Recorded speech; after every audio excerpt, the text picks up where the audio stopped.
Compartilhar aqui, deixa eu ver tudo direitinho. Eu agora botei no modo de apresentação, tá todo mundo conseguindo ver? Beleza, tranquilo. Então tá, pessoal. Já comecei dando spoiler. Nós já tínhamos começado a apresentação desse artigo aqui, né? Que seria o The Lane Take Off of Symmetry in Human Running. Nós já começamos a discussão, já passei por quase a metade, né, dos meus slides ali e do materiais e métodos, mas eu acho que como já ficou espaçado aí faz umas 3 semanas que a gente iniciou essa apresentação e hoje a gente está tendo aí a presença também do professor Tartaruga, acho que eu posso recomeçar a apresentação, nem que eu acabe passando um pouquinho mais rápido pela primeira parte ali de contextos, mas para que, né, não fique nenhuma lacuna de algumas coisas que foram importantes, que foram ditas naquela primeira parte da apresentação. Então, eu vou dar uma retomada, certo? Beleza. Então, o artigo ele começa trazendo ali na introdução, né, alguns aspectos que, como na corrida, o corpo ele se move para frente, né, por meio de uma sequência de saltos. E se a gente vai analisar, pensando no centro de massa, né, do corpo humano, a gente vai ver que a gente pode calcular algumas coisas como a energia cinética do movimento, a energia potencial gravitacional.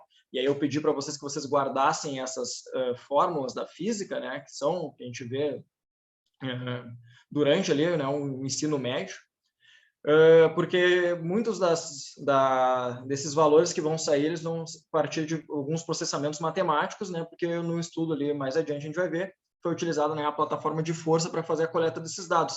E aí ali ele explica um pouquinho melhor como é que a gente vai chegar em cálculos de velocidade, cálculos de deslocamento e bem como também as acelerações, tá? E essas energias, né, a cinética do movimento e a energia potencial gravitacional, elas são absorvidas e restauradas pelas unidades músculo-tendíneas. Tá? E aí a gente trata também um pouquinho sobre o modelo do sistema massa-mola, né, que ele foi feito para estimular o que seria esse bounce, né, que seria esse modelo ali de... Eu não consigo, a gente discutiu que eu não consigo trazer, né, uma tradução muito boa dessa palavra, né, do bounce, mas que seria o balanço, o rebote, né, durante a corrida, né? E a gente viu que desse modelo teórico existem algumas coisas que limitam quando a gente vai transformar isso aí num modelo mais prático. Porque, por exemplo, aqui quando a gente tem um momento de aterrissagem da corrida, a gente tem o quadril normalmente, o centro de massa do corpo ele vai estar um pouquinho posicionado um pouco mais abaixo do que já quando a gente faz o despregue, né, na fase da corrida. E isso aí já quebra um pouquinho quando a gente pensa no sistema massa-mola ideal, lá que a gente vê também nas aulas de física, de que quando eu comprimo a mola, ela vai retornar sempre para o mesmo ponto, uma vez que eu não tenho esse dispêndio energético. Claro que no mundo real a gente tem esses dispêndios energéticos pelos mais variados motivos, mas isso seria um limitador para a gente conseguir pensar, né, nesse sistema massa-mola como um sistema tão simples de explicar essa mecânica da corrida, certo? Aí a gente vê que já temos alguns estudos, né, que foi utilizado o sistema massa-mola para a interpretação dos experimentos, que buscaram verificar a diferença na rigidez e frequência de passada, seja pela velocidade, seja por solos com diferentes complacências, ou até mesmo os efeitos da rigidez nesse gasto energético, certo? E aqui eu trato, então, dessa questão ali, né, que quando a gente fala na prática um pouquinho mais, a gente sempre tem um pouquinho mais de flexão do joelho e, de certa forma, também uma flexão do quadril quando a gente tem aterrissagem, e quando a gente faz esse movimento mais estendido, a gente tem essa diferença do centro de massa, que foge um pouquinho desse sistema teórico ideal. Bem? Outro aspecto que também a gente pode destacar, que seria a energia elástica, que a gente poderia estar analisando, né, durante essa fase ali da corrida. E aí eu tinha trazido aqui, né, as diferenças entre a marcha, do que seria da caminhada e da corrida, né, que o principal diferenciador é que a gente tem esse aspecto da fase de voo na corrida, e que esse aspecto da energia elástica deveria ser considerado, né, quando a gente vai fazer a análise da corrida, que não é uma coisa que necessariamente a gente consiga enxergar na caminhada. Bem que eu lembro que o professor já falou que algum aspecto elástico existe na caminhada, né, mas a gente consegue identificar isso melhor na corrida. Tá? Então, trazendo aqui o objetivo do estudo, ele vai ser em determinar, né, as funções e as características, né, dos membros inferiores, como é afetado durante a corrida, no que diz respeito a essas assimetrias do movimento durante a aterrissagem e o despregue. E também identificar possíveis diferenças nas unidades musculotendíneas, né, no alongamento e no encurtamento, afetando, por exemplo, os tempos de trabalho negativo e positivo e o desempenho, né, do ciclo alongamento e encurtamento durante o passo, né, ou a passada durante a corrida. Então, eu tratei já também que o procedimento ele é experimental, consistiu em medir a força de reação do solo no plano sagital durante a corrida em diferentes velocidades. Tá? Então, ali tem os dados, né, descritivos da amostra, né? Eles utilizaram uma plataforma de força de 4 metros de comprimento por 0,5 de largura, né? E um corredor de 50 metros de comprimento. E foram analisadas 359 corridas, feitas então ali pelos 10 sujeitos, né? Que variavam de 2 até 21 km por hora. Então, essa plataforma de força ela ficava posicionada ao longo, né, desse corredor, e eles iam passando com diferentes velocidades, fazendo corridas, né, que variavam dessas velocidades ali de 2 até 21 km por hora, e que tinham também um sistema de fotocélulas ali que identificavam qual era essa velocidade que eles passavam, né, sobre a plataforma de força. Tá? Então, não tinha uma esteira, não tinha nada disso, era apenas eles correndo, né, em determinada velocidade sobre a plataforma de força, né, nesse corredor ali de 50 metros. E aí o registro ele era considerado validado, né? Essas 359 corridas foram validadas quando eles conseguiam pegar um passo completo durante a corrida. Tá? Então, foi utilizado um microcomputador para adquirir o dado oriundo da plataforma de força, com uma taxa de amostragem de 500 Hz por canal. 2 desses canais, então, eram da plataforma de força, identificando, então, a força vertical e a força horizontal, e um canal para a fotocélula, que era a determinação, né, da velocidade. Certo? Então, esses dados eles foram tratados ali, né, e analisados no LabVIEW. O processamento, então, ele derivou as mudanças da energia mecânica do centro de massa a partir das forças de reação do solo. Somente as forças do plano sagital foram consideradas, ou seja, a força vertical e a força anteroposterior, né, que é chamada de força horizontal no estudo. O tempo médio de registro foi de um número, então, de passo inteiro, que foi para ser validado, né, tinha que pegar um passo inteiro. E as mudanças de velocidade do centro de massa do corpo nas direções verticais e horizontais foram determinadas por meio de uma integração das forças verticais e horizontais. Tá? Aí eu abri um parênteses aqui, eu vou pedir a permissão para vocês para parar o compartilhamento rapidinho aqui, né? Eu vou tentar fazer um link de novo, lembrando o que é as derivadas e as integrais.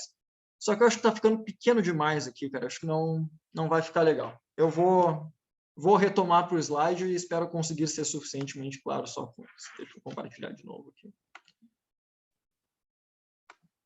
Antes ali, quando tinha menos gente, parecia que a tela estava maior e tinha ficado bom para a gente. Mas não tem problema. Beleza. Só me confirma se estão enxergando a tela de novo, por favor, se derem para fazer um ok ali. Sim. Beleza. Vale. Então, eu tentei explicar para vocês rapidamente assim, né, o que seria uma introdução da noção intuitiva ali de uma derivada ou de um limite, né? E a gente tratou, por exemplo, nessa função aqui, o que aconteceria, né? A gente tem aqui, né, o limite de x ao quadrado quando x tende a 2, né? Como é que a gente determina esse limite? Basicamente, o que a gente faz é ver qual é o comportamento na função quando o x se aproxima de 2, certo? Então, eu mostrei um exemplo ali, né, que a gente vai se aproximando do número 2 pela esquerda, ou seja, vindo ali dos números negativos, passando por 0, por 1, e vai analisando o comportamento, né, na função. Então, quando x naquela função tende a 2, a função tende a ser 4, né, porque é x ao quadrado, que é 2 vezes 2, bom, 4. Tem uma série de aspectos também que, para confirmação, a gente faz essa aproximação pela direita também, para ver se está convergindo para o mesmo valor. E quando esse valor converge, quer dizer que a gente tem como determinar esse limite, né? E a noção de derivada vai nos permitir, então, entender o comportamento de uma reta que passa tangente a essa função, a essa curva ali, né? No ponto 2, tá? E aí eu falei para vocês que a expressão que a gente utiliza normalmente é essa, né? d de y sobre dx, que quer dizer a derivada da função y em função de x, né? No caso ali no estudo do Cavanha, o que a gente vai estar analisando sempre vai ser a força de reação do solo em função do tempo. Então, a gente poderia definir a força, tá, como uma função em função do tempo, né, determinada pelo tempo, certo? Eu poderia fazer uma equação para determinar a força a partir do tempo. Tá? E quando eu faço as derivadas dessa função, eu consigo identificar algumas coisas. E aí agora eu vou entrar um pouquinho mais na parte das fórmulas ali de matemática. Ou de física, melhor dizendo, né? A gente tem que a aceleração, a gente pode definir ela como a variação da velocidade em função do tempo, né? Então, a derivada da velocidade de uma função determinada pela velocidade em função do tempo, eu consigo estabelecer a minha aceleração. que era o que eu queria tentar mostrar aqui para vocês, né? Sei que está pequenininho, mas eu vou tentar aproximar um pouco ali a câmera. Basicamente, se eu tenho uma curva aqui que é velocidade em função do tempo, quando eu traço uma reta, né, que ela é tangente, ou seja, ela passa por um único ponto dessa curva, eu consigo determinar a aceleração nesse momento, certo? Então, eu pegando a inclinação dessa reta aqui, eu consigo determinar qual é a aceleração nesse instante, certo? E, consequentemente, vocês podem ver que a inclinação vai diminuindo, significa que a aceleração, por sua vez, está diminuindo. E a gente pode ver que a variação da velocidade vai se alterando, certo? Da mesma forma, eu tratei também que outra análise que a gente pode fazer, e que é feita no estudo, são as integrais, né? Em que elas definiriam um somatório de retângulos, vamos dizer, dessa área abaixo da curva. E que a partir desse exemplo aqui que a gente está tratando de velocidade em função do tempo, a área que está abaixo da curva, ela representa o deslocamento que eu tenho da minha posição. E a gente representa por aquele símbolo ali que vai de A a B da função de x em função de x, certo? Eu peço para vocês assim que se ficou alguma dúvida, alguém pode interromper, fazer uma pergunta agora, ou então a gente pode dar sequência. Nada? Tudo tranquilo? Beleza, então.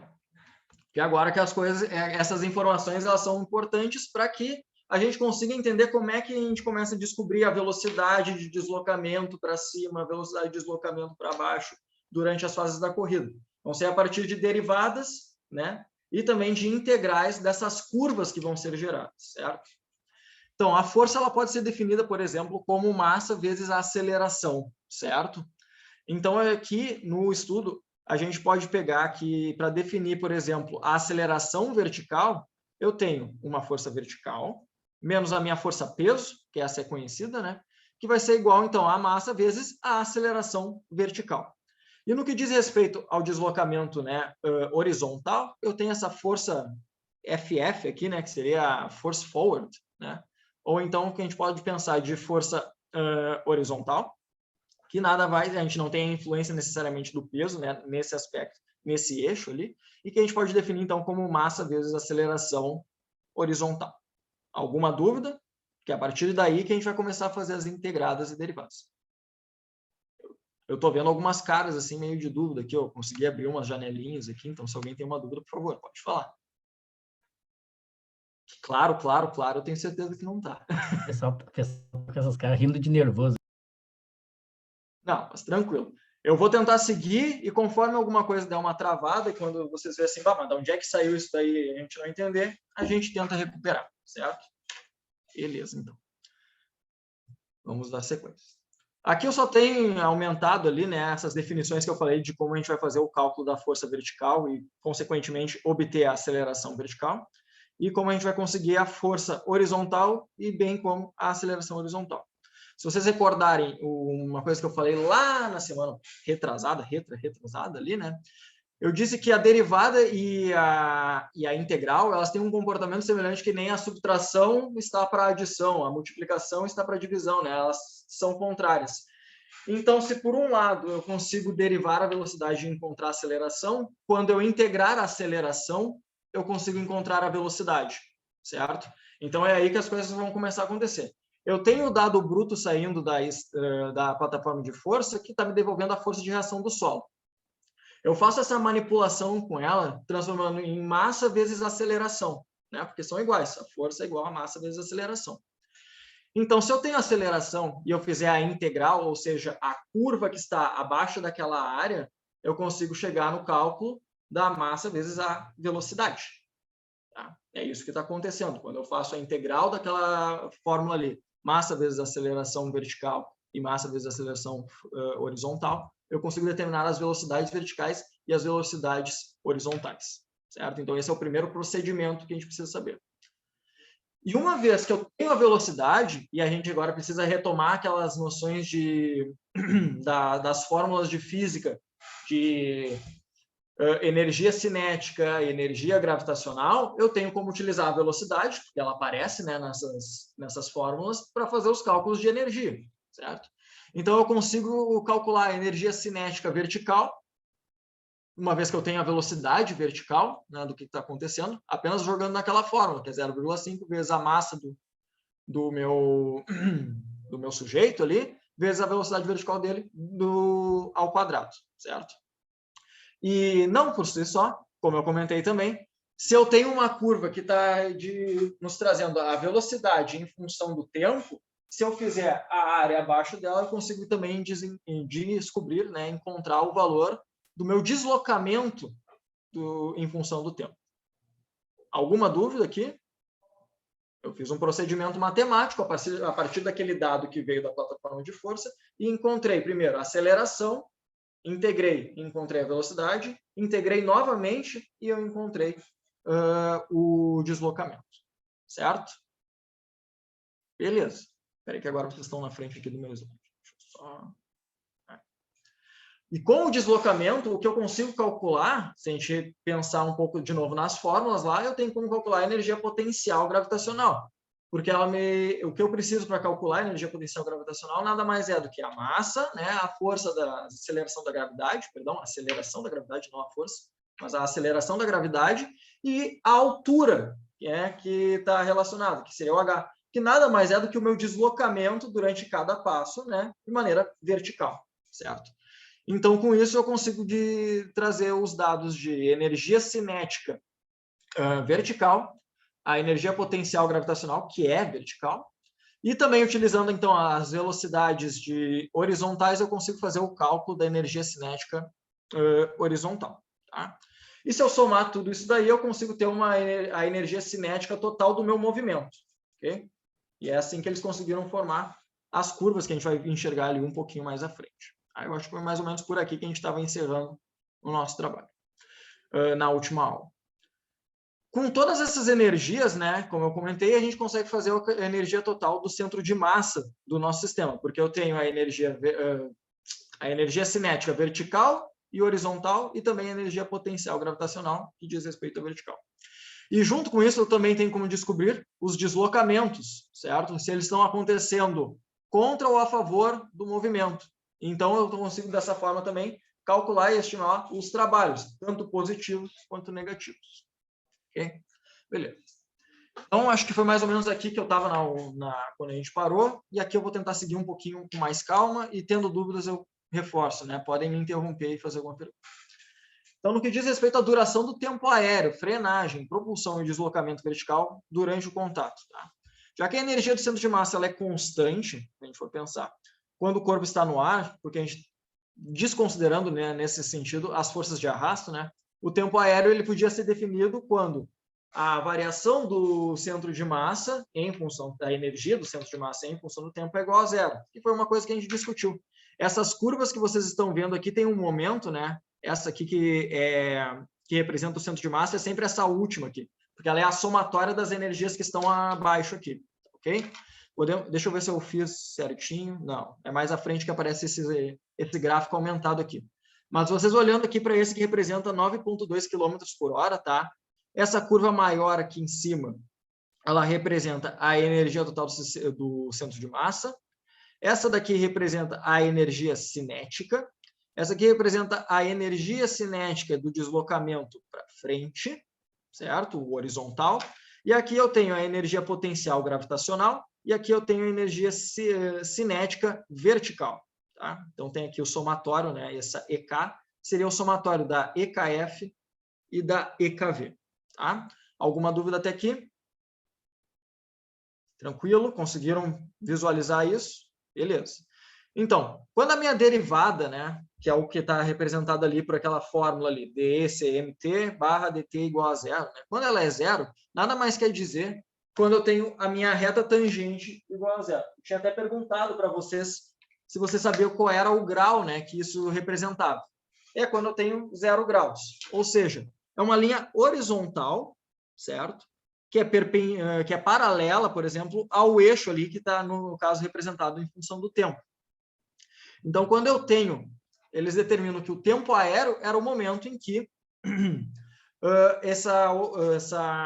essa derivada era igual a zero. Tá? E a gente pode interpretar isso de uma maneira bem interessante. Porque eu tenho aqui nesse meio aqui do ponto do gráfico aqui, né, o pico de energia potencial gravitacional. Se eu tenho pico de energia potencial gravitacional, pensando na fase da corrida, quando é que eu tenho mais energia potencial gravitacional? É quando eu estou no ponto mais alto do meu deslocamento do meu centro de massa, ou seja, eu estou no ápice do meu tempo de voo ali, no ponto de voo, da fase aérea, certo? Isso aí fica bem claro para vocês entenderem. Conforme eu vou subindo, né, faço o despregue e o meu corpo vai subindo, eu vou saindo do solo, eu vou ganhando energia potencial, certo? No momento que acontece esse despregue, eu começo a perder a energia cinética, porque eu estou sofrendo apenas a aceleração da gravidade, eu não tenho mais nada fazendo propulsão no solo, porque eu já perdi o contato com o solo, né? Então, a minha energia cinética vertical começa a diminuir, e a minha energia potencial gravitacional começa a aumentar até o momento em que eu atinjo o ápice, perco velocidade vertical, certo? E a partir disso, ela continua exercendo a sua força, eu vou começar a ganhar velocidade novamente, só aqui para baixo, tá? E à medida que isso vai acontecendo também, eu vou ter o meu contato com o solo, eu vou começar a ganhar novamente ali a minha energia cinética vertical. Okay? E eles determinam, então, que quando eu tenho a minha derivada menor do que zero, ou seja, quando é um ângulo negativo, e aqui a gente pode representar nesse momento aqui, certo? Logo após essa... Eu não sei se vocês conseguem enxergar meu mouse, eu acho que não. Deixa eu botar um pointerzinho aqui. Enxerga sim, Gui. Tá dando para ver o mouse? Beleza. No momento aqui, nessa linha, certo? Em que a energia do centro de massa é menor, eu estou sofrendo por um deslocamento, tá, para baixo. E quando essa derivada ela é positiva, eu estou sofrendo um deslocamento para cima, pensando no meu centro de massa. Então, faz sentido, né? Fase aérea, eu comecei a cair, eu estou me deslocando para baixo. Até o momento em que eu começo a fazer a propulsão, a gente não está bem claro de enxergar isso aqui, tá?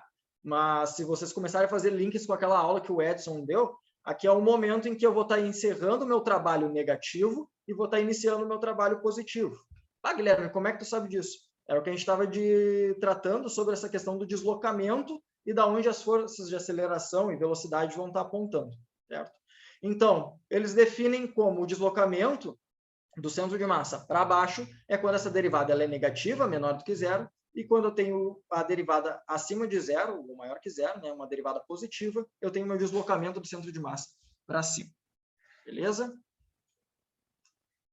No que diz respeito, então, a deslocamento vertical para baixo e para cima dos pontos de equilíbrio, tá? E aí entra aquele aspecto que a gente precisa fazer uma espécie de normalização pelo peso corporal. Quando a velocidade é máxima, a energia cinética acaba por ser máxima. Isso faz sentido na cabeça de todo mundo? Sim, é claro. Porque a única variável que eu tenho, né, durante, vamos dizer assim, a corrida ali naquele momento, é a minha velocidade. A massa do sujeito não está se alterando. 0,5 é um valor constante, não está mudando. Então, quanto maior for a minha velocidade, maior vai ser minha energia cinética, certo? Então, eles fazem essa determinação. E a derivada dela é nula, pois a aceleração, nesse momento, também vai ser zero, certo? E, nesse momento, eu tenho que a minha força vertical, pensando nessa aceleração aqui, né, ela vai ser igual somente o peso. Okay? Então, esses pontos de equilíbrio, durante a desaceleração para baixo do centro de massa e durante a aceleração para cima, eles são definidos por esses pontos aqui, que estão determinados em verticais aqui, essas linhas que são pontilhadas, certo? E essas diferenças do deslocamento vertical para baixo, menos esse deslocamento para baixo durante a desaceleração, vai me definir esse CAE down aqui, que seria o tempo de deslocamento,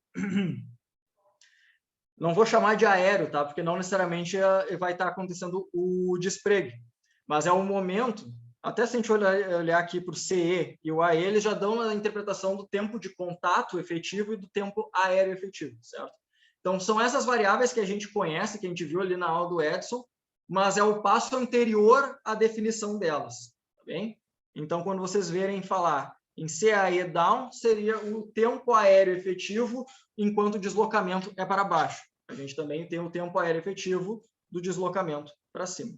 E o CCE down seria o tempo de contato efetivo durante o deslocamento para baixo, e o CCE up seria o tempo de deslocamento, o tempo de contato efetivo durante o deslocamento para cima.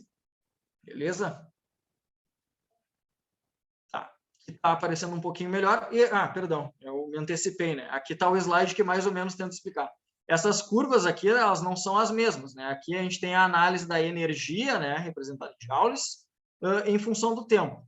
Enquanto aqui a gente tem as forças de reação do solo, né, a força vertical de reação do solo, em função do tempo. Mas, basicamente, o que eu estava dizendo é a definição daqueles momentos ali quer dizer a definição de tempo de contato efetivo e do tempo aéreo efetivo, certo? E no tempo contato efetivo, a gente tem como fazer a determinação também do trabalho negativo e do trabalho positivo. Tá? Mas agora vamos tentar fazer um exercício de conseguir analisar esses dois gráficos, vamos dizer, acontecendo juntos. Tá? Eu tenho aqui, então, definido que isso aqui é a minha fase aérea. Vocês lembram? Porque a derivada aqui é zero, porque a inclinação da reta ela é igual a zero. A fase aérea, aqui, seria o momento em que eu não estou tocando na plataforma de força, certo? Então, não tem nada aparecendo ali. Beleza. Então, esses momentos aqui, a gente pode dizer que pode ser do zero até o A, né? É semelhante a esse intervalo aqui em que a curva está reta. À medida que começa a acontecer, então, o contato do pé com o solo, eu tenho um aumento da minha força vertical, e vamos analisar tudo que está acontecendo junto com, né, pensando nas energias. Eu começo a perder energia potencial, né? A partir desse momento aqui que vai ser o tempo de contato efetivo. Mas, do momento em que eu atinjo a minha altura máxima e começo a cair, eu começo a perder essa energia potencial, porque eu começo a perder altura, porque eu estou tendo deslocamento para baixo. Começo a ganhar energia cinética vertical. Por quê? Porque quando eu estou no ápice, lá, né, naquele ponto mais alto, eu, de certa forma, por um breve momento de segundo, eu estou parado. Né? Eu estou subindo uma velocidade, ela está diminuindo, diminuindo, diminuindo. Eu chego na altura máxima e tem um instante de segundo ali que eu estou parado. Então, ali é o momento em que eu estou lá em cima e eu não tenho nenhuma velocidade acontecendo. À medida que a minha velocidade começa, ou melhor, à medida que a minha energia potencial começa a diminuir, eu começo a ter aumento da energia cinética vertical, certo? Então, é um momento em que eu já estou, não necessariamente tendo contato com o solo ainda, né? Mas é o momento que eu começo a ganhar velocidade vertical. Outra análise que a gente pode fazer aqui das forças horizontais, em relação ao outro gráfico. Quando eu estou lá em cima também, eu não estou produzindo nenhuma força, porque eu fiz a etapa do salto, eu estou no ar, eu não estou mais fazendo nenhuma energia, não estou fazendo nenhum trabalho para o deslocamento para frente, muito pelo contrário, né? Em função da resistência do ar, eu só estou perdendo velocidade de deslocamento para frente. Mas no momento em que eu encostar o meu pé no solo, eu vou começar a produzir esse trabalho de energia horizontal novamente. Tá? Então, vocês conseguiram mais ou menos entender como o gráfico que está ali na direita, representando a força vertical em função do tempo, se comunica com esse gráfico da energia? Vou abrir aqui as câmeras de vocês para ver as caras. Mais ou menos.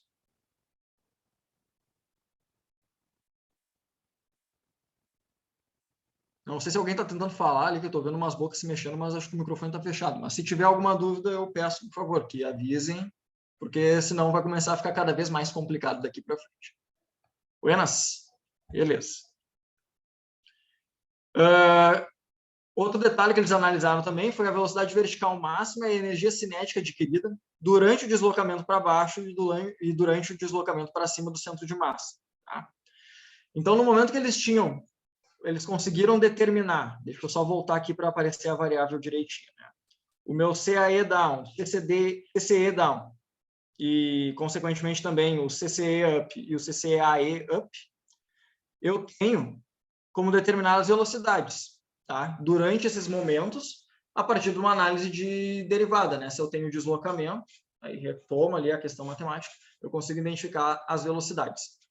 Um dos dados que vai aparecer ali nos resultados, eu acredito que eu trago ele com mais detalhes depois, né? É que eles fazem a relação de quando eles fazem a comparação, deixa eu só enxergar aqui, da energia cinética em máxima velocidade do deslocamento para baixo, menos a energia cinética do máximo deslocamento e a velocidade para cima. E a gente vê um padrão em que, conforme a velocidade aumenta, né, eu tenho uma manutenção, vamos dizer, desses valores, certo? Mas eles vão crescendo. E quando eu faço uma análise da razão entre a energia cinética da máxima velocidade de deslocamento para baixo para cima, eu tenho que, durante o deslocamento para baixo, eu sempre tenho mais energia, tá, do que quando eu estou fazendo o meu deslocamento para cima. Tá? É isso que essa razão mostra. Vocês podem ver que aqui está representado o valor 1, né? Então, se um valor é maior do que o outro e eu faço a divisão entre eles, eles sempre vão ser maiores do que 1, tá? A menos que esse valor acabar sendo menor do que esse daqui. Aí a gente ia passar de 1 e ia ficar 0,9, 0,8. Então, existe um padrão de que a energia cinética na máxima velocidade do deslocamento para baixo é sempre maior do que do deslocamento para cima. Tá? E isso está representado por esse gráfico, mesmo em altas velocidades. Mas a gente pode ver que existe uma tendência, né, de com mais rápido a gente vai, essa diferença vai diminuindo, chegando muito próximo do valor de 1. Tá? Beleza. E no que diz respeito à transferência de energia durante o passo, eles fizeram essa fórmula aqui, que representa a transição, né, a transferência de energia. Eles usam um termo em inglês ali que é transduction, eu não consegui traduzir muito bem, mas acho que transição fica melhor para a gente conseguir entender, né?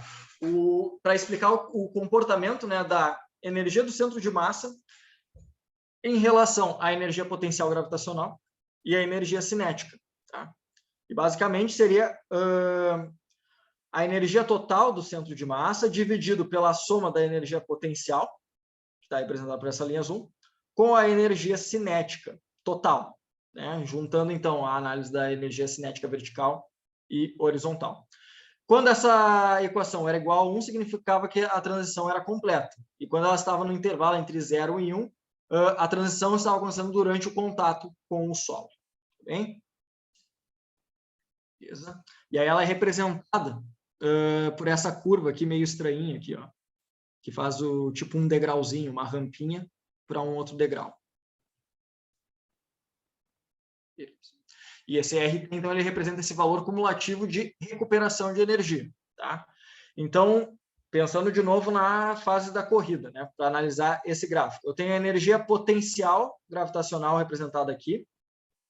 Eu tenho a energia cinética, representada por essa curva aqui, que eu não sei dizer bem se ela é vermelha. Tá? E o que acontece? Quando eu faço o meu despregue do solo, atinjo a minha altura máxima durante a fase de voo e começo a ganhar energia cinética e tenho contato com o solo, eu tenho essa restabilização, ou vamos dizer assim, essa recuperação de energia, ou pelo menos parte dessa energia é recuperada, certo?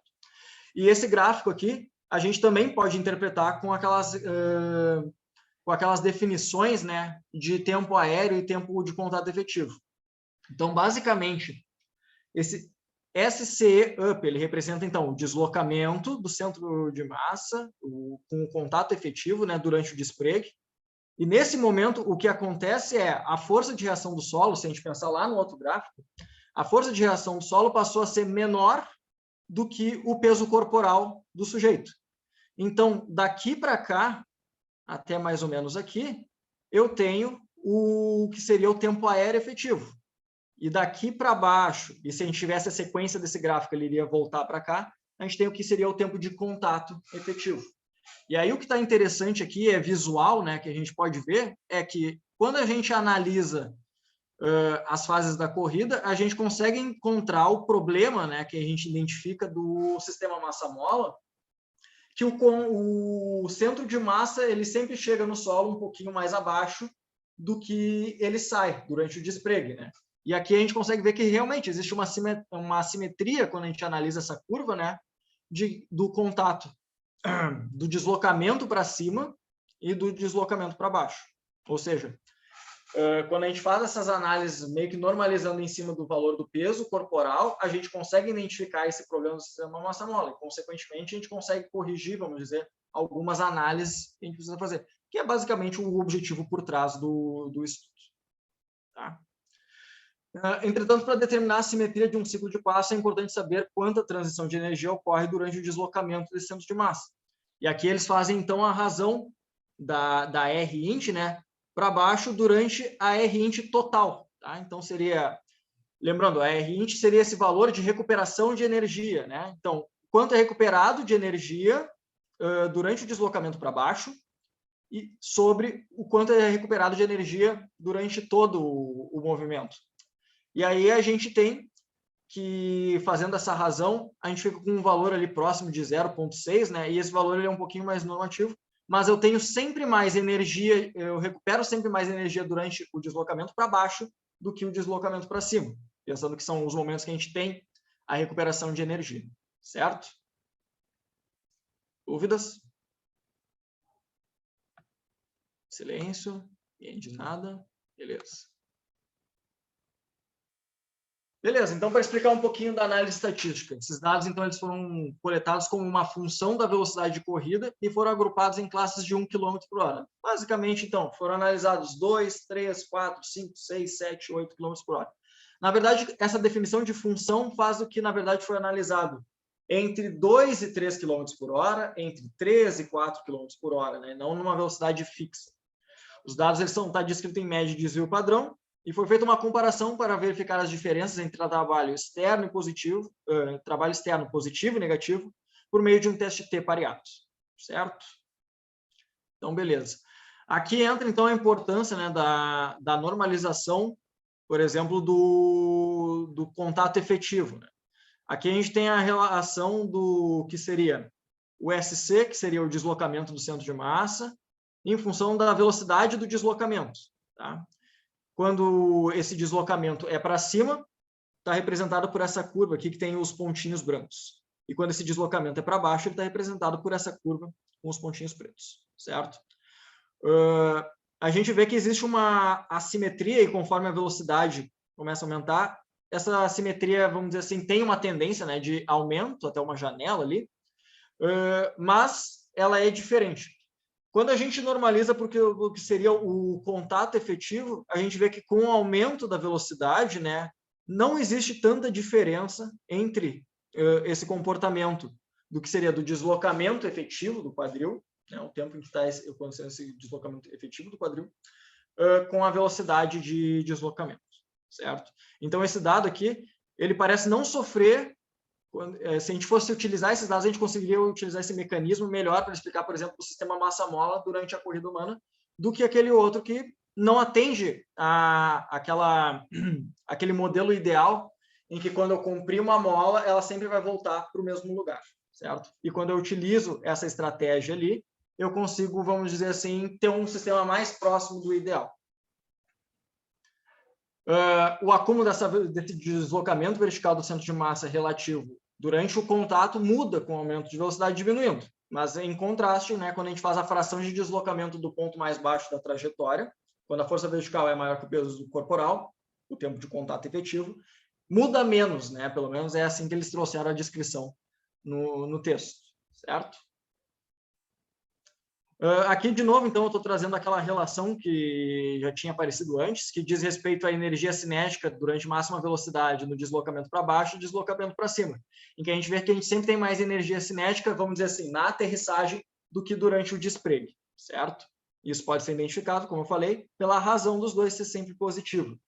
E que quando eu faço essa diferença entre uma e outra, eu sempre tenho que a energia cinética máxima durante a velocidade máxima para baixo é maior do que a energia cinética para cima, em máxima velocidade. Tá? Aqui é só para mostrar o gráfico melhor ali, para apresentar a relação dessas curvas. Né? Eu tenho aqui, peraí, deixa eu pegar aqui, Max. Eu vou conseguir identificar aqui, ó, que eu tenho sempre essa curva aqui um pouquinho menor do que quando eu tenho a aterrissagem. É sutil, mas dá para enxergar, né? Essa curva aqui nesse ponto, ela está maior do que quando eu estou fazendo o meu despregue. Então, eu tenho mais energia cinética acontecendo no momento da aterrissagem do que no despregue. Aqui está representado de novo, eu acabei falando antes ali, né, que seria referente ao trabalho mecânico durante a descida e subida, e que a gente viu que a recuperação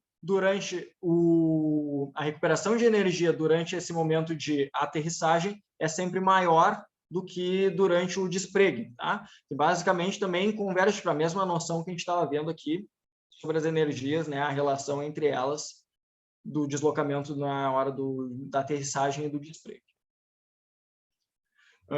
Outra coisa, então, que foi verificado também e é um achado importante, né? É quando a gente analisa ali, né, os tempos de trabalho positivo e de trabalho negativo, né? O T-push e o T-break. E eu tenho que esse trabalho de positivo ele é sempre maior do que o negativo em velocidades baixas, né? E que existe uma diferença, né? Aqui está representado o valor de P, né? Uma estatística que me fugiu um pouquinho, né?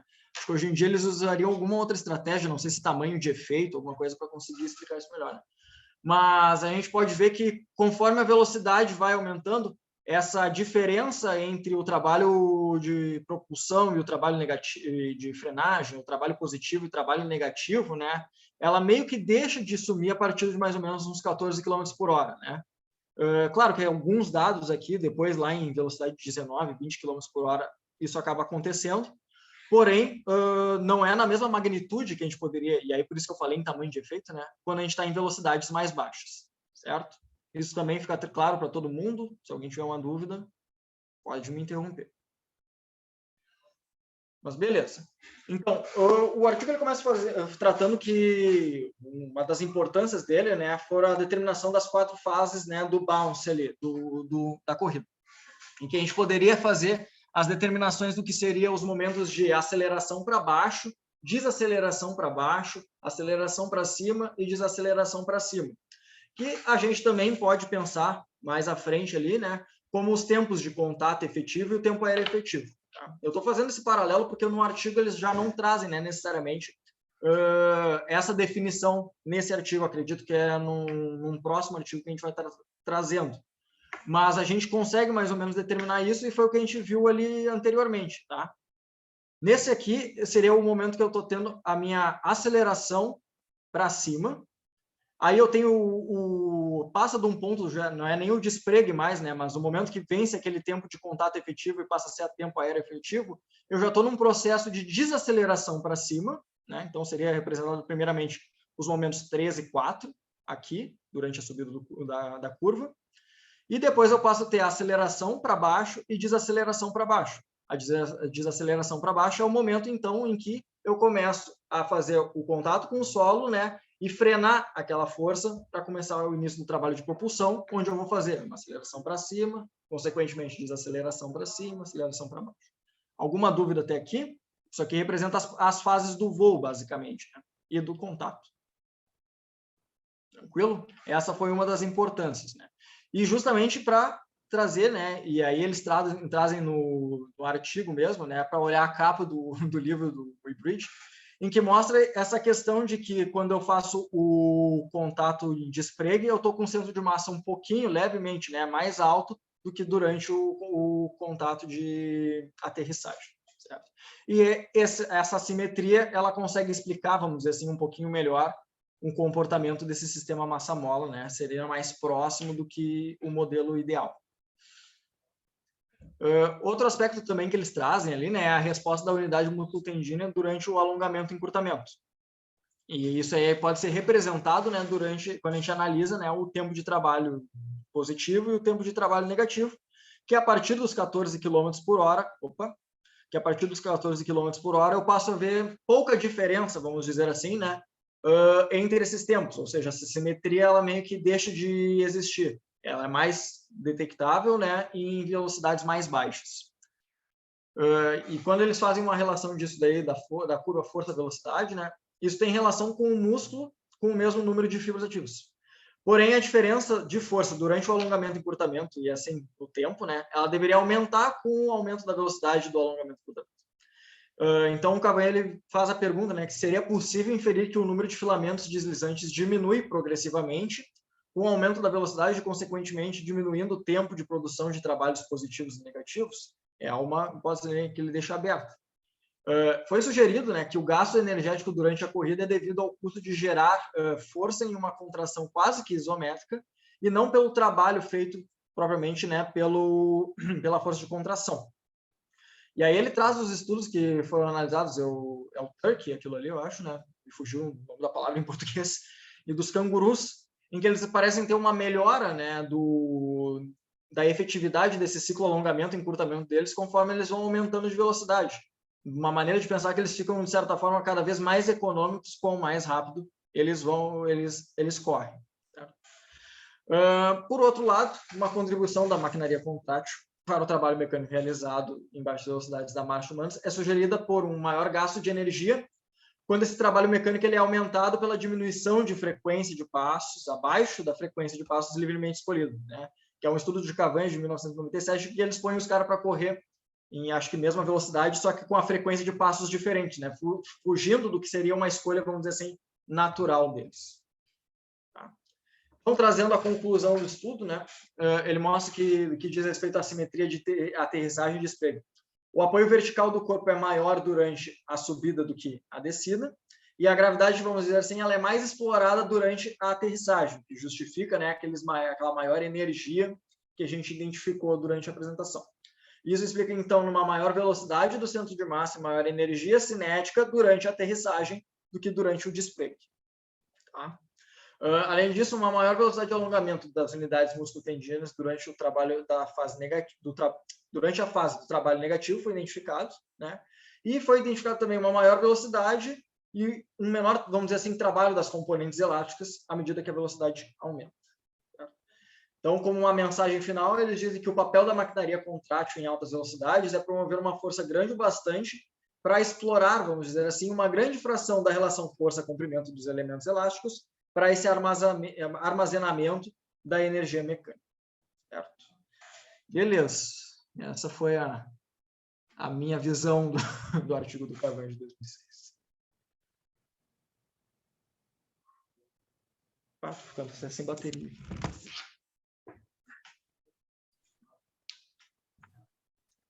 Nossa, Gui, parabéns, uma baita aula aí, né? Parabéns pelos slides, pela apresentação. Acho que você comentou que você é formado em matemática também, né?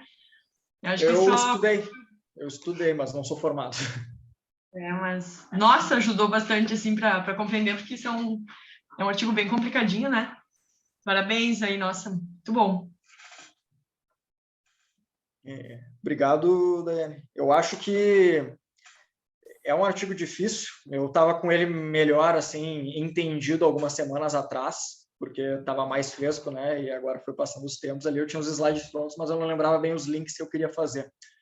Mas ele é um artigo que ele começa a ler ele, tu não consegue entender porque ele faz tantas definições, né? Tipo, por que eu vou analisar o deslocamento para cima em máxima velocidade ou durante a aceleração, durante a desaceleração? Porque eu pelo menos estou mais acostumado a ver as variáveis mais fresquinhas ali entregue, tipo o tempo de contato efetivo, o tempo aéreo efetivo, e isso é mais palpável para mim, assim, é mais fácil de entender, né? Mas eu vejo que para ele chegar nisso, né, para ele determinar essas variáveis mais palpáveis, ele teve que fazer essas análises. Ele teve que ver assim, tipo, só o tempo de contato, o tempo aéreo não me diz nada.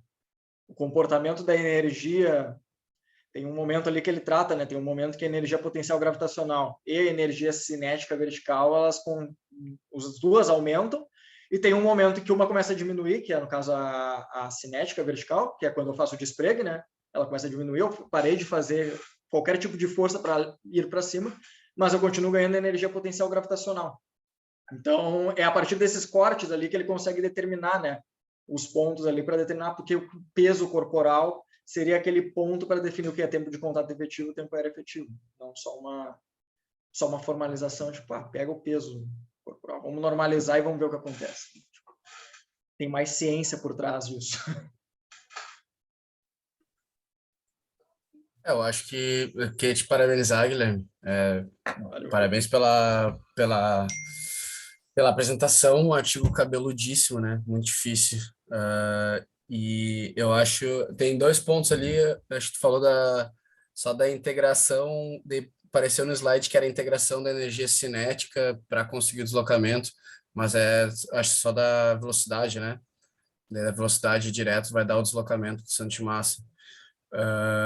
E que eu ia falar, eu acho que ele trouxe essas variáveis, todo esse monte de variável descritiva, mas para refutar a ideia do massa-mola, né? Tipo, com todas essas variáveis, ele disse que, o deslocamento do centro de massa no contato e no despregue é diferente, então não pode, assim, é inadequado assumir esse modelo, enfim, tá embutindo Ideal. um monte de erro, assim, né, digamos É. assim.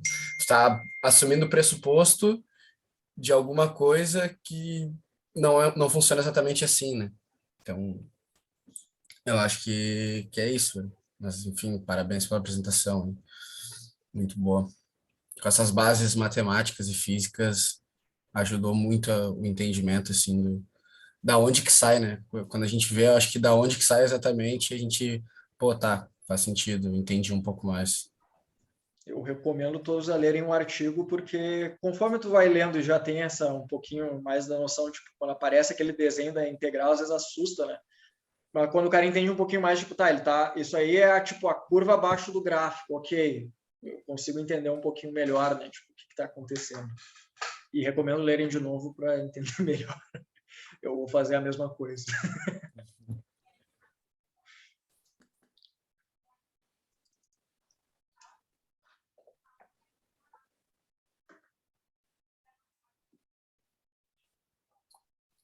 Ninguém mais, pessoal?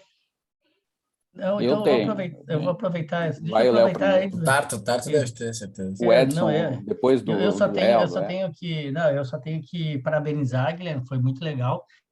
Com certeza ficou bem mais fácil entender, porque tu deu uma esmiuçada na coisa do artigo, tá? E não, só isso. Parabéns, eu curti muito a apresentação, aprendi muito.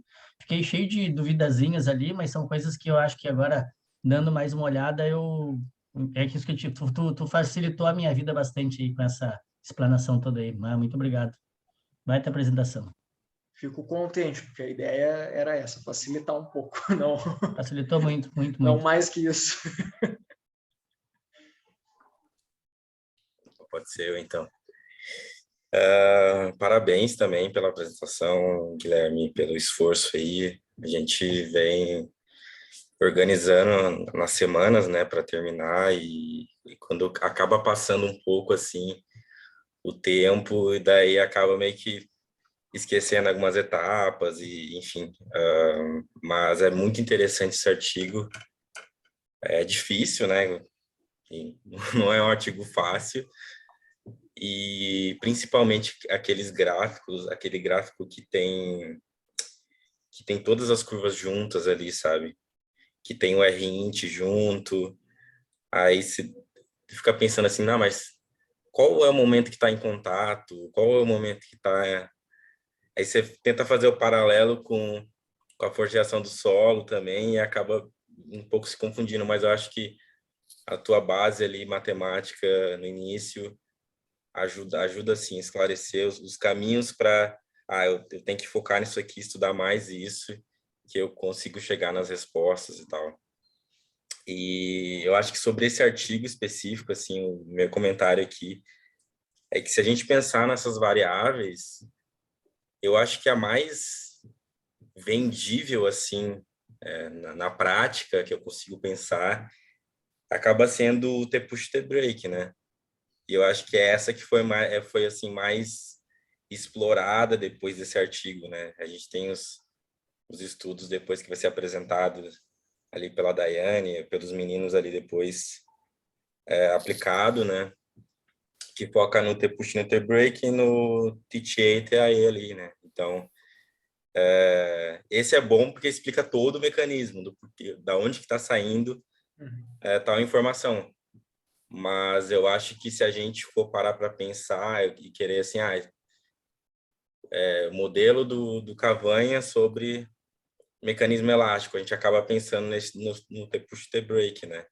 Então, assim, eu só queria que você desse a sua visão sobre isso, assim, sobre especificamente o T-push, T-break, o que você entendeu com relação a esse processo e a relação com a velocidade ali, ver se a gente consegue fechar um pensamento, todo mundo junto, assim, do entendimento do que é esse T-push, T-break, uma variável importante, uma assimetria importante, e qual o significado da prática e as ações musculares que estão envolvidas ali. Não sei se tu consegue, assim, tentar organizar essa ideia do T-push do T-break ali.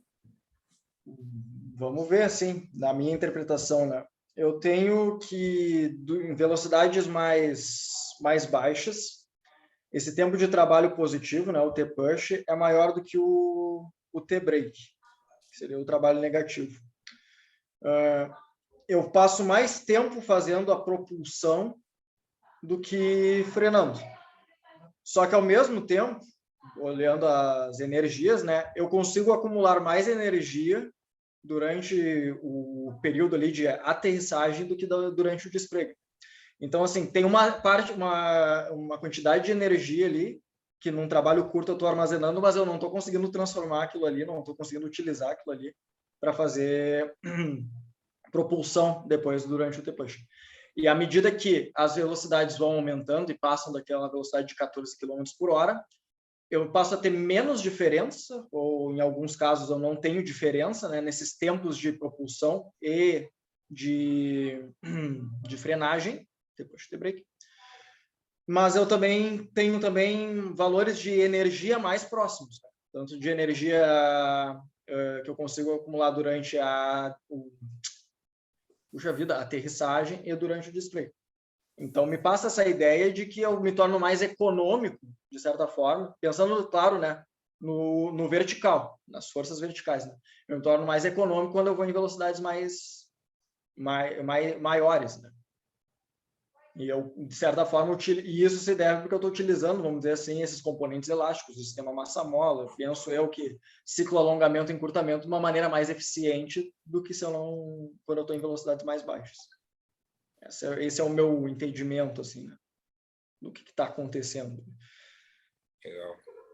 A minha assim, para finalizar, a minha questão é para perguntar ao professor Tartaruga, é que, assim, quando ele fala ali, ele cita o modelo do CRAN e tal, e que ficaria próximo da energia isométrica ali, na contração isométrica, na verdade, se ele não está, de certa forma, um pouco concordando com o modelo do CRAN. Essa é a minha pergunta, assim, para o professor Tartaruga. Sim. Respondido. Não, mas vamos... Aí eu já posso, Edson? Tu quer... Claro, não, finalizei. Então tá. Parabéns também, Gui, muito legal a tua apresentação, mas vou te dizer que eu há anos vejo aluno apresentando, né? Mas esse artigo até não, porque eu geralmente não sou tão sacana lá na disciplina do mestrado, né? Não ferro tanto a gurizada assim. Mas o jeito que tu explicou foi um pouquinho diferente, assim, e eu acho isso muito legal, porque tu tem uma base matemática, e foi muito legal já tentando ensinar algum aspecto ali de derivação e coisa que já nos ajuda, integração também, que nos ajuda a, quando o aluno vocês forem ler o artigo, já não ter tanto medo daquela simbologia e tal, que nos assusta e tal. Então, achei muito legal. E foi muito boa a apresentação, é bem isso. E vou te dizer, a cada vez que eu leio esse artigo, eu também estou aprendendo, né? Eu estou há anos, assim, eu me lembro que eu estava no laboratório do Cavanha, quando ele estava ainda no último round de discussão lá na Experimental Biology. E eu lembro que teve uma janta lá especial, estava o Saibene, tinha uma velharada, assim, o professor Saibene, por exemplo, faleceu uns 5 anos depois, e o Cavanha lembrava dessa noite, né, em que eu não sabia direito o que fazer, eu acho que eu estava no laboratório fazia uns 2 meses, 1 mês e meio, falava mal italiano, mas eu tinha uma dúvida ali desse assunto que eu já estava estudando, né? Mas o Cavanha tinha dito, ó, tu tem que ler isso aqui. Só que não estava nem publicado ainda porque estava no round. E aí eu comentei para ele, disse, professor, mas lá era o McMahon, lá no início da introdução ele até cita, agora eu não lembro, mas ele cita, acho que é o trabalho do McMahon Cheng ou do Blickhan, não lembro. E eu pergunto exatamente desse artigo, porque era um dos que eu tinha que ler no início, e aí eu digo, mas olha ali, tinha essas diferenças entre o contato de spregue, do ângulo do joelho, do corpo estar mais alto e mais baixo numa certa fase, né? Quando a gente está na aterrissagem, a gente está mais fletido, então está um pouquinho mais baixo do que depois na propulsão, né? E aí o Cavanha parou, assim, e eu disse, agora eu tô ferrado. Tava a minete, assim, aquela roda, aquele silêncio, assim, eu sou o pior de todos, né? Agora eu vou expulso aqui já na entrada. Ele, mas é uma ótima ideia. Aí falou, Mário era o Legramandi, né, que era o laboratório. Pega essa ideia aí, ó, aquele texto lá, nós temos que citar isso, botar na introdução, para o cara tentar entender melhor, porque tinha um revisor que estava enchendo o saco, que tinha que melhorar a explicação, né? E tá lá a citação. Agora eu não lembro nem de qual deles é, deixa eu ver aqui se vocês têm o artigo aí. Tem uma citação que era ipsis literis, uma parte meio estranha, assim, que está... Só voltar. Estão os dois, mas ali diz como os autores proporam, né? Então, eles pontuam essa simplificação, e aí está ali a citação em itálico, depois vocês veem. Mas isso aí eu me lembro que eu disse, já contribuí num artigo, né? Mas não fiquei nem nos agradecimentos, porque eu não devia estar nem entendendo direito o que era, mas tá. E eu até hoje estou tentando entender, mas era só fiz essa introdução para dizer que é difícil mesmo e a gente está sempre aprendendo. E tu mostrou algumas coisinhas bem legais também que eu não lembrava. Mas, assim, fazendo um resumo, é que eu vi que tu começou a apresentação e foi bem legal, assim, mas, como tu disse mesmo, os ganchos às vezes não estavam muito firmes e tal, mas sem problemas. Eu só achei estranho que tu começou a falar da derivação, mas eu acho que tu já tinha começado essa apresentação. Mas só para resumir temporalmente, o que eu queria só trazer aqui, para simplificar um pouco, que, assim, a gente tem dados de força de reação de solo, é isso que a gente coleta, né? A gente tem também, para lembrar, que talvez na outra apresentação tivesse uma coisa super importante para aquele método ali e para a plataforma que o Sr. Cavanha tinha na época, né? Era muito necessário ter a velocidade média ali, que era adquirida via fotocélulas. Então, tinha as fotocélulas na altura do pescoço, que eu comento para vocês, as fotocélulas ainda estão lá. Faz uma semana atrás, eu estava lá no laboratório analisando dados e disse, vou matar saudades. Enquanto eu esperava um aluno para fechar o laboratório, que eu ia embora, uns 2 dias depois eu ia embora, eu fiquei olhando ali para aquele espaço que eu fiz tanta coleta lá, naqueles anos lá, entre 2006 e 2007, né? E aí eu vi as fotocélulas continuam lá, com um espelho ainda de ônibus, sabe aquele espelho curvo, assim, que aí a gente olhava, conseguia olhar lá no canto, assim, no corredor, assim.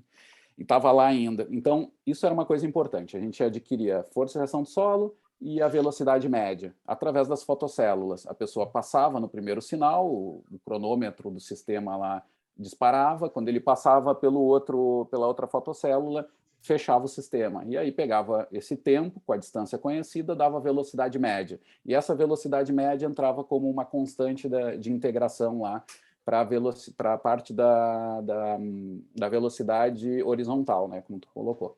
Tá, então, esses 2 dados eram importantes.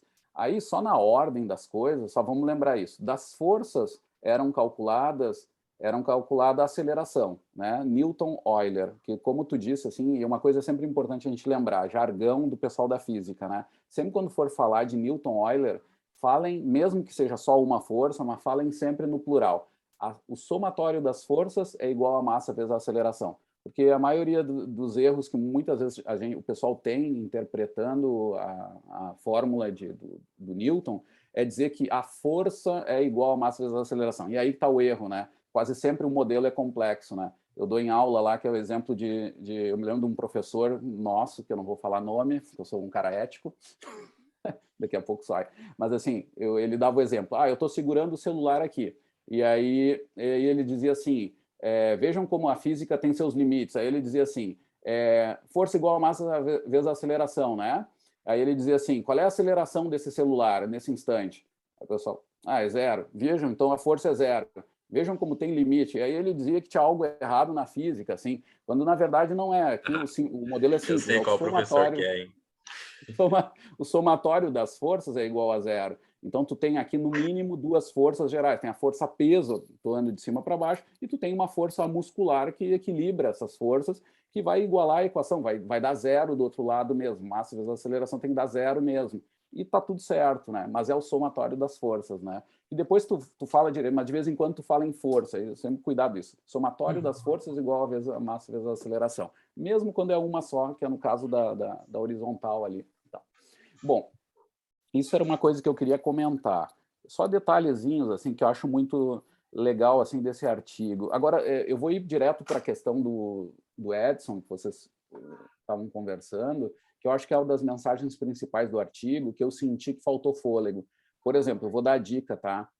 quando vocês não gastem energia no RINT, quando for falar dos Landing Takeoff Asymmetries, eu sei que o Rodrigo gostava, de vez em quando algum aluno se apaixonava pelo RINT, e aí lá vou tentar lembrar, porque eu me lembro que era das discussões com o Cavanha, que ele parava e dizia, isso aqui o pessoal vai entender daqui 15 anos, nem vamos escrever. E vocês podem ver que depois, no artigo, nos outros artigos, o RINT em si, ele não aparece tanto assim, porque ele não é um marcador direto, ele é um reflexo do modelo que está acontecendo ali, né?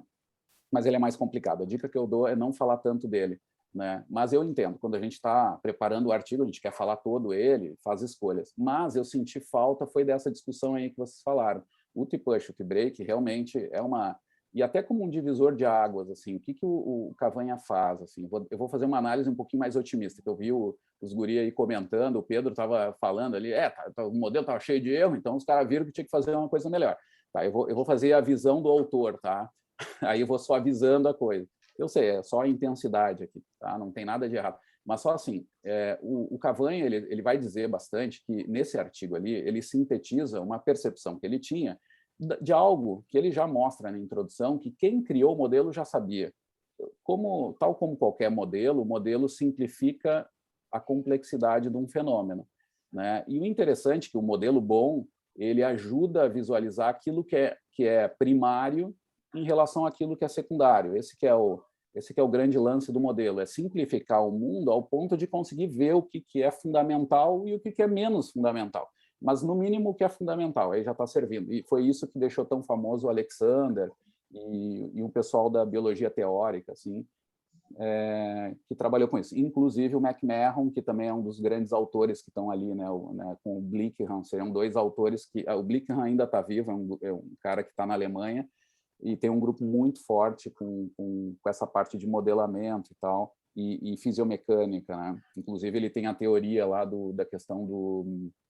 como é que é o nome? A teoria do impacto, não, como é que é, Edson, agora mesmo?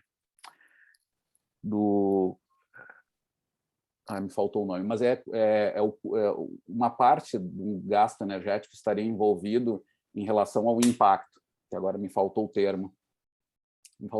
E esse cara, desse grupo do Blickenham, ele vai adicionar esse cálculo aí para melhorar os modelos. Coisa que o Cavanha não faz, a gente não usa ainda tanto, mas é uma parte também. Está ligado a esse problema, o problema do impacto. Mas daqui a pouco me vem um termo, e isso tem um gasto energético ali no meio, que nem o CRAN, nem o Cavanha tinham adicionado ainda, e por isso que é um terceiro modelo importante de locomoção.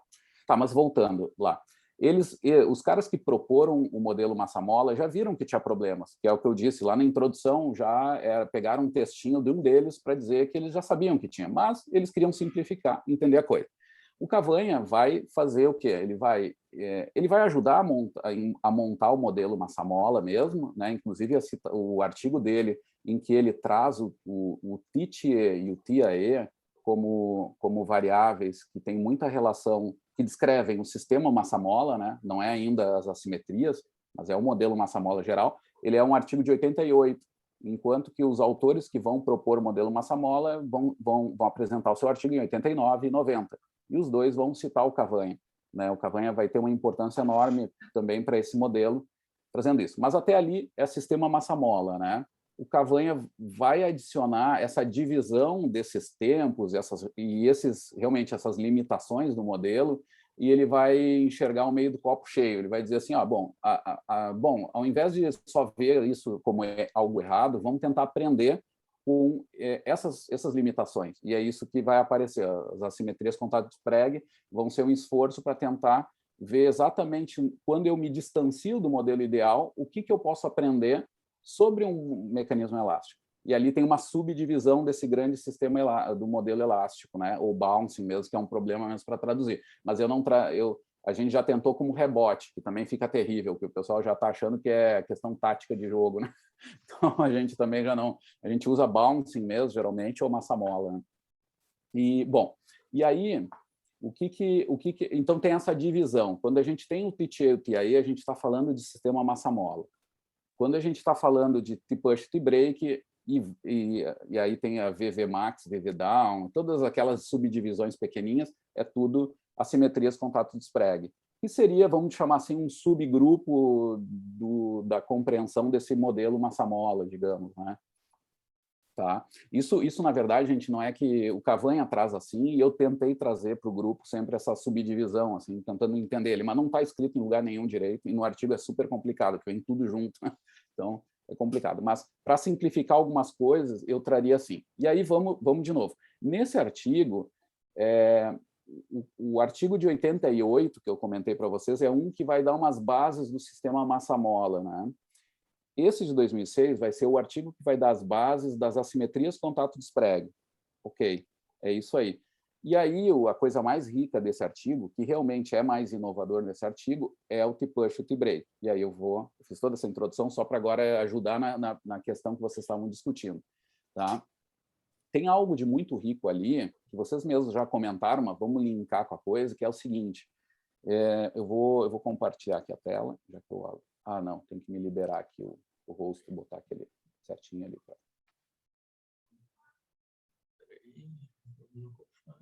Sabe onde é que é? Tem uma setinha no share screen, acho que no cantinho, geralmente. Ah, tá. Acho que agora vai. Foi. Estão vendo aí? Sim. Vamos lá. T-push, T-break. Vamos ver onde é que está. Aqui.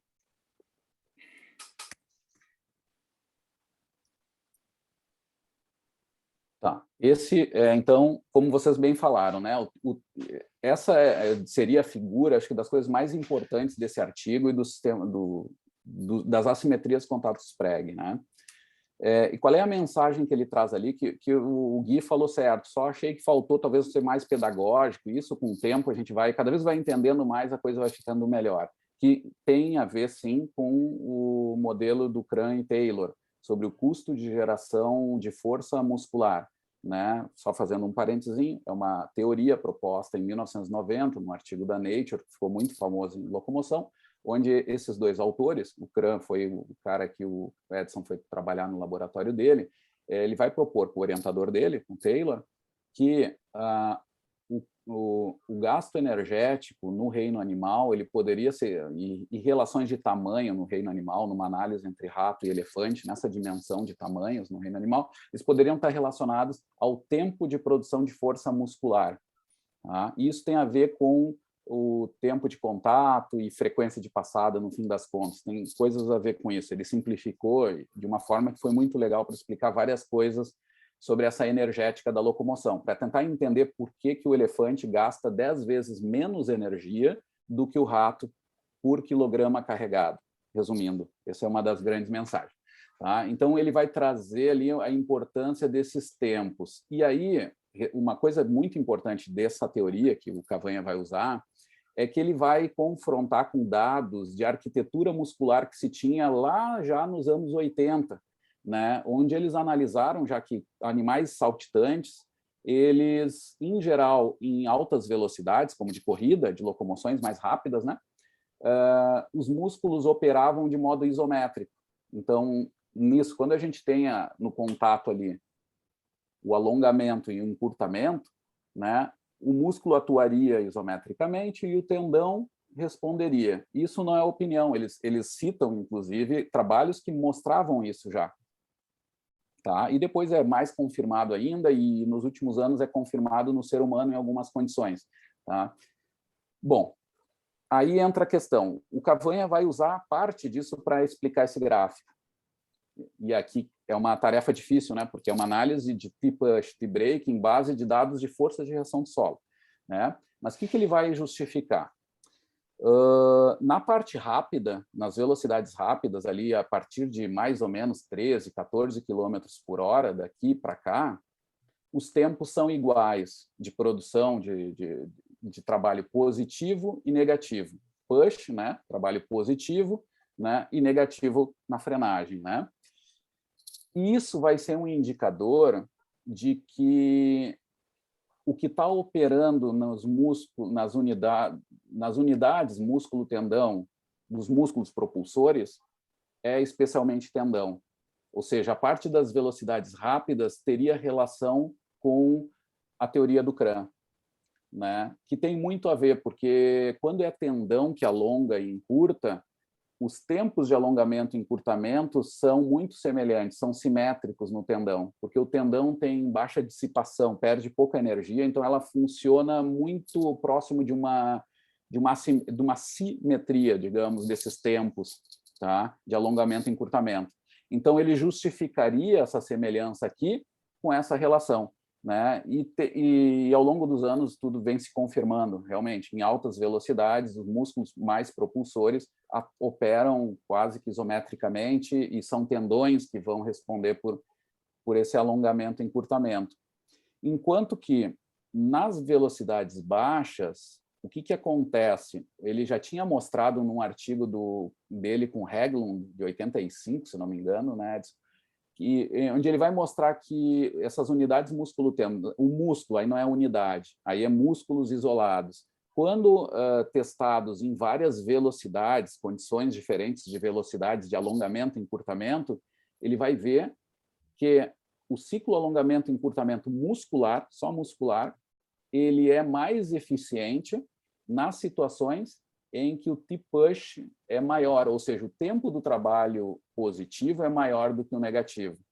Ou seja, isso significa alongamento e encurtamento, né? Então, tu alonga e encurta rápido, como uma mola, né? Isso acontece sempre com uma assimetria, tá? E isso é explicado pela curva de Hill, a relação de força-velocidade positiva e negativa, né? E fecha esse cálculo, onde a velocidade de contração ali da fase negativa, o break, né, vai ser maior, ou seja, um menor tempo, né, do que o trabalho positivo, o push. Então, ele usa essa base de conhecimento que o Hill já mostrava muitos anos atrás, onde se confirma depois diretamente na fibra muscular isolada, pelos trabalhos dele mesmo com Haglund, e ele faz essa, digamos assim, essa projeção, como é que se chama isso? Aquela coisa que a gente usa na discussão, quando a gente não sabe direito, a gente sugere, eles sugerem essa explicação para essas diferentes condições de velocidades. Em baixas velocidades, eu usaria mais músculos, né? Porque é verdade, isso tem tudo relação com produção de tensão muscular, com rigidez muscular, né, Edson, lembra? Era uma perguntinha que eu fazia lá na disciplina de treinamento sobre isso, quando eu tenho baixas forças atuando, que é as velocidades baixas de corrida, o meu músculo ele não é tão rígido, porque eu não ativo tanto as musculaturas. Então, muitas vezes, a rigidez do músculo está menor do que do tendão. Então, quando eu estendo a minha unidade músculo-tendão, o ponto menos rígido é o que alonga, que é o músculo. Chega um ponto em que, quando eu aumento a velocidade aqui, então de 13 para cá, os músculos ativam tanto, né, para manter aquela velocidade alta, em que a rigidez do músculo ultrapassa a do tendão. Então, quando eu alongo aquela unidade músculo-tendão, é o tendão que vai alongar, e os músculos vão se manter isométricos. Essa relação assim que eu fazia na cadeira. E aí se justifica esse gráfico, que é das coisas mais ricas desses dados e do que a gente usa quando a gente faz a avaliação biomecânica. A gente consegue ter uma informação genérica, claro, a gente não pode falar de um músculo, de outro, né? Mas genérica de que eu estou sendo mais elástico nas altas velocidades porque eu estou usando mais tendão nessa discussão de quem responde pelo alongamento e encurtamento da unidade como um todo. Nas baixas velocidades é mais músculo, nas altas velocidades é mais tendão.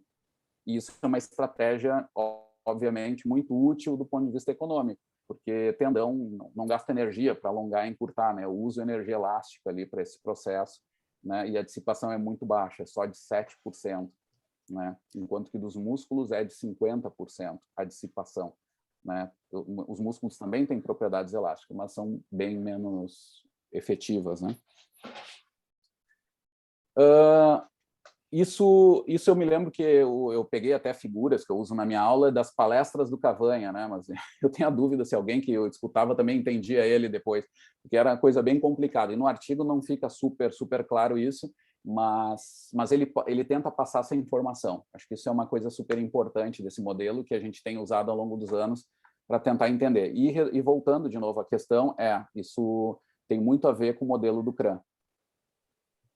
tá? Responde a essas condições de alta velocidade. O modelo do CRAN, por exemplo, tem mais dificuldade para se explicar coisas na caminhada, por exemplo, obviamente, porque na caminhada não é tão fácil ter essas condições em que o tendão, o músculo vai atuar isometricamente, etc., né?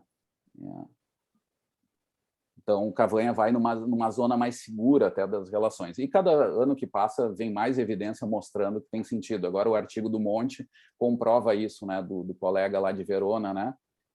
Vai confirmar que algumas unidades músculo-tendão vão produzir muito trabalho mecânico via tendão em maiores velocidades. E aí confirma aquilo que era esperado já e que os modelos animais mostravam e tal, né? E confirma esse modelo do Cavanha, que é essa representação dessas simetrias aqui, elas são uma indicação de que tem mais trabalho de tendão aqui atuando e menos de músculos, digamos assim, né? Entenderam ou agora sim que eu compliquei? Estava indo tão bem, né, com o Gui, agora vem o professor falando, fica falando tudo grego. Mas tá, era essa a ideia, gente. Aí, depois, se vocês quiserem falar mais alguma coisa... Eu acho, gente, que tá na hora para vocês aí, ó, essa gurizada rápida, tá? Eu boto até o Léo no meio, gurizada, né, mestrando. Né, Léo? Eita, olha só, eu acho que tá na hora da gente fazer uma figurinha melhor para explicar esse negócio, né? Eu tentei fazer umas aulas lá, uns modelos que eu tenho minha culpa, porque eu estou há 15 anos dando a mesma aula, né? Eu poderia estar melhorando, né? Vocês estão lá apresentando um artigo, só que eu acho que o subgrupo, a gente precisa, quando for mostrar essa figura, eu vi que dá bastante dificuldade, porque eu vou botar aqui uma coisa que o Cavanha fazia, que nos entorta a cabeça, é que assim, e foi bem mostrado, o Gui mostrou direito, né? O Cavanha, ele vai centralizar a figura na fase aérea, né? O Gui mostrou super bem isso, né?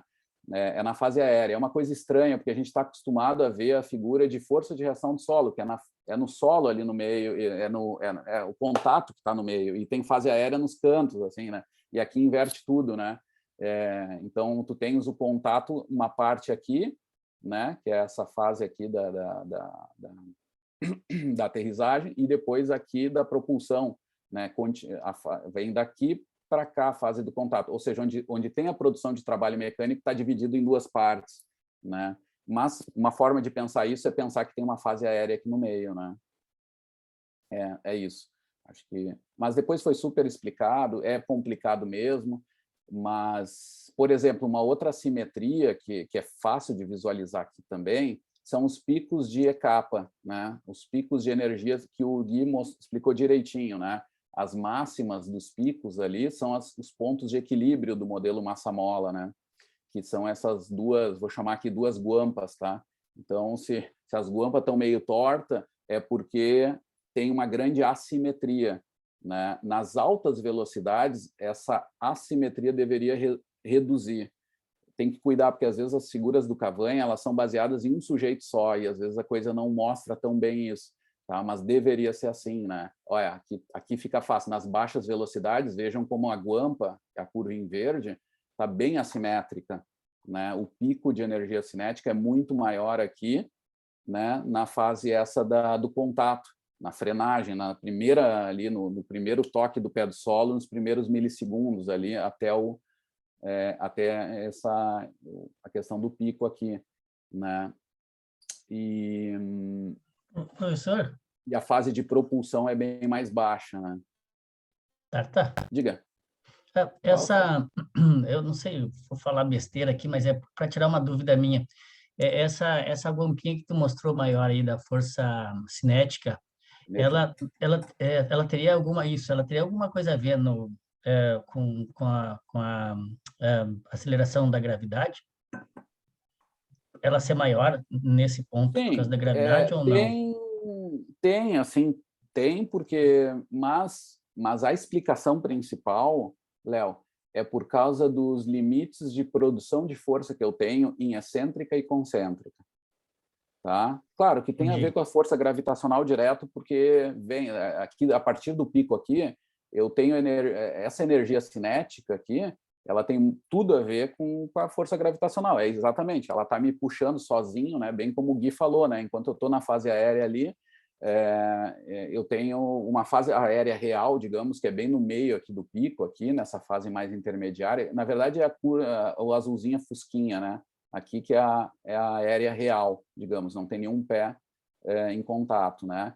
Totalmente é ação gravitacional que está me jogando para baixo. Agora, o porquê desse pico ser maior tem a ver com o potencial de produção de força do músculo em excêntrica e concêntrica. Isso é lei de Hill, né? A gente sabe que a nossa excêntrica, nós temos muito mais capacidade de produzir força em excêntrica do que concêntrica. E o nosso sistema músculo-esquelético se adapta a isso. Então, eu consigo frenar muito forte, né? Claro, tem a ver com aceleração, mas, na verdade, é uma condição que meus músculos conseguem segurar. Senão, eu escolheria outra estratégia que seria bem menos eficiente. Mas eu consigo, então, eu produzo muita força aqui, por isso que eu tenho uma energia cinética tão grande aqui, atuando, e na propulsão eu já não tenho tanta. Porque aqui nas baixas velocidades, os músculos estão operando, né, em mudança. Agora, quando eu estou em alta velocidade, são tendões, né, os músculos estão quase que isométricos. Então, aí, como é tendão, essas energias elas começam a se equilibrar, porque aqui é tendão que está produzindo o trabalho mecânico externo, né? E então por isso que eu sou mais simétrico, digamos assim. E esse é um sinal, né, Léo? Se o corredor ele é mais elástico, ele tende a ter esses picos de E-capa mais equilibrados. Isso aqui é uma boa forma de visualizar isso também. Tá? É outra assimetria contato-Sprague, que depois tem gráfico disso, né, Gui? Certamente Obrigado. De energia cinética e tal, que confirmam isso. Mas, viu, gente, isso aqui é uma coisa interessante. Ó, essa curva aqui, por exemplo, de 5,9, é uma curva que é muito parecida com o que tem o idoso, que eu avaliei lá no doutorado, né? Eu não sei se eu estou fazendo spoiler, se esse artigo não foi apresentado ainda, mas se foi, eu sempre digo, eu falo isso, que era uma coisa que me chamava muito a atenção, a gente parou para discutir um tempão só sobre essa figura, porque mas isso aqui no idoso acontece a 17 km por hora. Ele tem essa parte azul que vocês estão vendo aqui, vamos lembrar, né, que eu vi ali até que o Gui falou meio estranho, eu e o Léo demos um sorriso, mas assim, essa curva é de energia potencial, né, essa parte azul aqui, que depois vira vermelha, porque é contato efetivo, né? Então, tudo que é azul é aéreo efetivo, né? Aéreo efetivo, ou seja, é aquela fase em que a força de reação do solo está abaixo da força-peso, né? Não é só a fase aérea, é também todas aquelas cantinhos da curva lá em que a força de reação do solo é abaixo da força-peso. Tudo isso é fase aérea efetiva. Só que a fase aérea real é o azul fusquinha, tá? É essa fase aqui. E olhem que estranho. Ou seja, o cara tira o pé do solo só no pico, na altura máxima do corpo dele. Ou seja, ele vai se arrastando para cima sempre com o pé em contato ainda. E aqui ele solta o pé e cai um pouquinho. Ele tem uma fase aérea minúscula, né?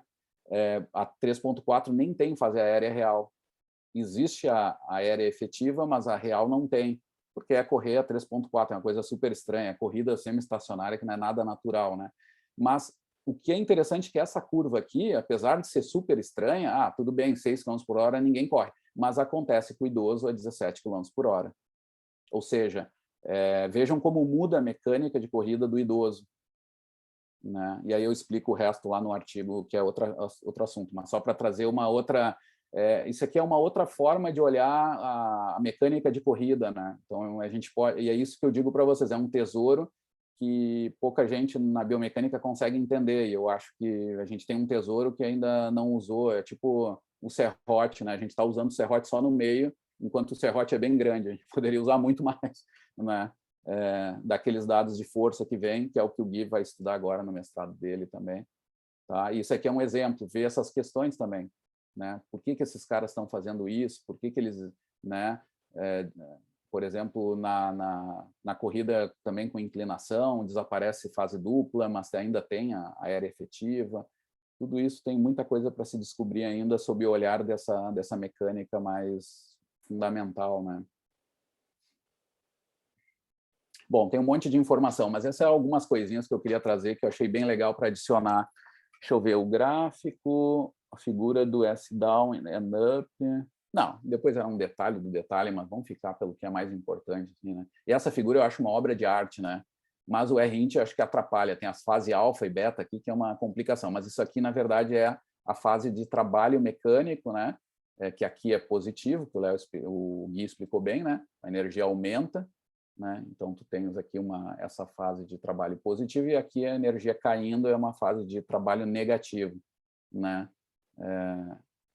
Que as duas curvas de energia potencial e cinética estão em paralelo, as duas estão caindo, né? Por isso que é fase beta aqui, né? Mas é bem complicadinho eu acho que o interessante é ver essas assimetrias, onde a figura mostra assimetrias ou não. E isso que eu acho que é o grande segredo desse artigo, assim, é o grande passo para a mecânica de corrida, né? E, por exemplo, para o Edilson, né, as questões nossas ali de tentar entender se a velocidade, se o custo é independente ou não, e o porquê que ele é próximo ou independente da velocidade, pode ter muito a ver com alguma dessas coisas, dessas curvas aqui. Por isso, Edilson, primeiro vamos descobrir se não é, né, independente, mas depois, para tentar entender a pergunta mesmo que importa, é por que nós somos bizarros na natureza, por que nós somos próximos ou não daquela linha, né? Talvez esteja aí alguns ajustes de energia. Por exemplo, vou mostrar uma curva, tá? Só assim, que a gente tem que olhar com cuidado e onde existe otimização, a gente tem que ir atrás, né? Eu disse para vocês, né, que eu sou louco por otimização, onde tem uma máxima, uma mínima, já estou querendo entender por quê, né? Às vezes quando não tem nada a ver mesmo. Mas olha só, por exemplo, aqui tem uma curva que eu já comecei a pensar, né? Por que isso, né? Então aqui é VV-max down and up, né? Como o Gui mostrou, é tudo acima de 1, que significa que a velocidade vertical máxima, a vertical máxima down, ou seja, quando eu estou caindo, né, quando eu estou na frenagem, é sempre maior do que a up, do que quando eu estou subindo. Isso que é a mensagem, está sempre acima de 1, tá? É sempre isso. Mas vejam que tem aqui uma espécie de uma mínima, uma bem bagunçada, uma variação enorme e tal, mas é coisas que a gente tem que olhar com algum cuidado. Talvez a gente consiga ter alguma explicação em cima de uma dessas curvas aí para tentar entender alguns ajustes que vão dar aquele custo metabólico, que é uma linha reta ou não, ou próximo de uma reta, né? Eu sei que o Edson se irrita, porque agora o Edson é do outro lado, né? É do outro lado do grupo, agora está fazendo doutorado lá com o Mohan também, que é amigo do CRAN. Ainda bem que a gente é amigo de todo mundo, né, Léo? Então, tem galho. Ô Edson, tu deve estar sabendo, né? Assim, tu sabe que o Léo Ribas está no projeto do mestrado dele e o Mohan está junto, né? Tanta coisa que a gente está fazendo. Mas... Ah, sim, eu vi no e-mail lá no resumo que ele respondeu e tal, né? Legal, bacana. Faz um tempo a gente convidou, né, Léo? Entramos em contato lá com o Mohan e o Latorre, né? Feito, pessoal. Acho que parar de ficar incomodando aí. Parabéns, Gui. Muito obrigado aí. E valeu pela aula também, né, professor? Ajudar a explicar um pouco melhor algumas coisas. Não tem problema, não tem nada. Eu vou ter a minha disciplina, né? Eu sei que quando eu falo da disciplina, o pessoal começa a ir para trás, assim, com essa... Né? Mas eu espero que eu tenha, porque a Daiane... Daiane, eu até troquei a data, o dia da aula por causa de ti. Eu ia marcar para segunda, tá bom. mandei para a secretária, aí eu pensei, mas eu só tem uma aluna que me confirmou que quer fazer essa cadeira, e eu consegui botar bem no dia que ela não pode estar aí. Aí eu mudei tudo, e passou para quinta... Quinta de tarde. Ficou um horário meio ruim, estava para ser de noite. Ficou para quinta de tarde. Que horário era para ser, professor? Era para ser segunda-feira de noite, uma coisa assim. Só tinha as noites. Aí pensei, segunda-feira eu já tenho que dar aula, vou botar ali. Mas depois eu lembrei de ti que tu me disse que não podia segunda ou terça, né? Se não me engano, era isso, né? Mas tu vai me fazer de novo? Não, mas é isso que eu fiquei pensando. Depois é a única aluna que me confirmou. Depois eu me lembro que tu falou comigo, foi o contrário, foi dizer que não ia assistir, né? Então tô ferrado, tudo bem. Toda hora Mas qualquer coisa a gente dá um jeito de assistir, então. Não, pelo amor de Deus, venham assistir, fazer Mas, algum barulho. Tata, desculpa, qual é a cadeira essa aí que tá falando? Não é de treinamento, né? Não, é a Fisiomec do Físio, tá. mestrado. Né? Tá. Não, Todos eu achei vocês que fosse já lá com a fizeram, Brisa. né? Sim, mas eu O te Edson, falei que que eu acho que não. posso tentar fazer de novo, né? Acho que eu já fiz umas 7 vezes essa disciplina. Para aprender, para ver se entende alguma coisa, né, O Edson? Léo, o Edson, tem que ver quem vai bater o Guinness, né? Se o Marcelo sabe que tu fez 7, ele vai querer fazer uma... Não, o Marcelo deve ter feito umas 10 vezes mais que Nossa. isso. Muito mais que isso. Vou Não, brincar assim, ó, na verdade, eu acho que em 2014, 2015, eu ia em algumas aulas, eu ficava com medo. Daí eu falava, no próximo semestre eu vou. Aí ia no próximo semestre, eu assistia até metade, ficava com medo. Era pressionado ali para apresentar um artigo, eu apresentava e já ficava meio assim. Não, mas acho que eu deve ter umas 4 vezes, assim. É legal, é bem legal, gente. Muito bacana. Imagina eu, então, que cheguei do nada, assim, e caí lá na Fisiomec, primeira disciplina, né? Vai, eu apanhei, mas foi. Aprendi muito. Esse papo de traumatizado, né? Mas aprendi muito. Parece o pessoal do quartel, aquele se Ai, que horror. Aí tentam se justificar assim, no final. Mas olha como eu aprendi. Que período da vida que eu aprendi. Aí, não, ó, eu passava os finais de semana. Trauma atrás de trauma. Sério. Foi muito boa, nossa. Então tá, gente. Eu tenho até que ver como é que eu vou organizar. Mas tá feito. Eu falo, pô, Léo, tu tem o calendário ali em mãos das próximas apresentações, Léo Ribas? Deixa eu ver se eu tenho aqui para ajudar o Porque eu acho que eu vou no SNA, a gente vai para o SNA, né? Aí na semana do dia 20. Tem um tempinho ainda. É 20, aí vai 22, cair né? na semana ali do 20, 21, 22. Esse evento tá muito bom, hein, gente? Vai ter, eu sugiro fortemente assistir, especialmente a palestra que vai ter lá do Herzog, que ele vai falar sobre mentoring. E eu acho que vai ser um pouquinho fora, assim, sobre a questão de carreira científica, visão de ciência, com um dos caras mais top, né, da área aí. Pois é, a gente até tinha comentado umas semanas atrás, né, se a gente ia fazer um intervalo, se não ia. Não sei se no Locomotion a gente vai fazer também, só na reunião da sexta. Eu não sei. Dia 22 cai no dia, né? Tem que ver se bate no evento, a gente muda. Só confirma isso, Dai. Que a gente acho que o que ela estava falando é da questão, assim, se ia ter alguma férias ali, alguma coisa assim, né? Das reuniões, sabe? Tipo, algum fôlego. Tem vários temas, férias, fôlego, barbada. Ainda mais assim, quando a gente está tentando fazer o projeto para qualificar e fazendo um monte de coisa. Chora agora, né? Ai, que horror. Meu Deus, coitadinha. E ainda começa a botar a lista das coisas que ela tá para fazer. Ontem ela começou no almoço, terminou quase na hora de ir embora, 5 da tarde. Ai, que tudo que tinha para fazer em Caxias. Pessoal, não, tá, pode ser, tá? Mas isso é o assunto de amanhã, mas aí amanhã a gente vê para passar para frente uma apresentação, uma coisa assim. Mas na quinta também, daí? O Ripas aí também. Eu acho que sim, porque cai bem no meio, né, gente? Fazemos os dois daí, né? Porque, assim, ó, se eu não me engano, assim, ó, na minha cabeça, eu acho que dia 14 é o Pedro que apresenta o Old Man Running, né? Isso. Dia 14 aí no dia 21 eu apresento o Old Man Running 2, acho que é o 2, né? Dia 28. O que é 2, cara? Tá achando que a gente tá fazendo spin-off de artigo? Tu escreveu 2 separado, né? Então, barbaridade, que chinelada. Cavanha, coitado.